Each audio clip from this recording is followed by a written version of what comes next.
Sasa kama tungekuwa na serikali inayojali watu, kwa mfano, ili eneo la Isimani na maeneo mengi hapa wanakaa wafugaji. Na bahati nzuri, nyie watu wote, wengi wenu hapa mna maeneo eka 2, eka 3. Uongo kweli? Nayo humu kwenye mapori, si ndio? Tena ya kujikatia mwenyewe, si ndio? Na wapa mifano miwili. Kutoka hapa mpaka Iringa mjini, ambapo kipo kiwanda kikubwa cha maziwa cha Asas, ni kilomita 90 na kitu au 100. Yule Asas ananunua maziwa kwa ajili ya kuyapaki na kuprocess, anauza mengine hapa na mengine labda anasafirisha nje ya nchi. Mimi amewahi kuniambia anahitaji maziwa lita 50,000 kila siku. Lakini anafuata maziwa mpaka Kituro kilomita 400-500. Anafuata maziwa mengine mpaka kule Kiera kwa sababu hakuna maziwa.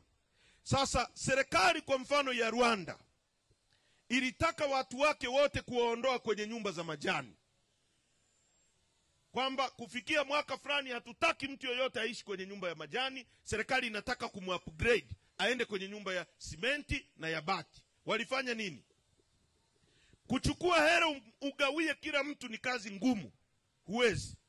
Walichofanya, wanachukua familia moja moja, wanaipa ng'ombe 2 wa maziwa. Na kule kijijini wanaleta wale veterinaries, wanawaletea malisho, wanawaletea kila kitu. Yule ng'ombe anakuwa tayari ana mimba. Serikali inakuambia wewe labda familia ya Sosopi, tunakupa ng'ombe 2 hawa. Na sehemu ya kuuza maziwa ni kwenye cooperative union hii hapa. Wanajenga zile tulikuwa tunaita nini? Cooperative union tunahitaji ushirika. Sehemu ya kuuza ni hapo kwenye ushirika. Kwa hiyo wanakupa ng'ombe 2. Wale ng'ombe kila mmoja anazalisha lita 25 ya maziwa. Kwa hiyo unapata shilingi 50,000 kila siku kwa sababu unapata lita 50. Unapeleka pale unapata shilingi 50,000. Kwa mwezi ni 1.5 milioni. Yule ndama akisha kuwa mkubwa anachukuliwa, unaachiwa ng'ombe. Wale ndama wanachukuliwa, inapewa familia ya Juma. Familia ya Juma nayo unaambiwa akishazaa huyu atachukua fulani, akishazaa atachukua fulani. Kwa hiyo wale ng'ombe leo Rwanda inasafirisha maziwa mpaka ya powder duniani.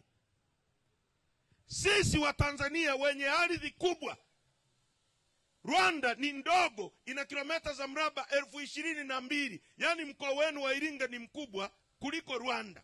Leo Rwanda inasafirisha maziwa duniani. Sisi wa Tanzania na nchi lote hili tumeagiza maziwa kutoka nje ya nchi mwaka jana ya bilioni 31.5.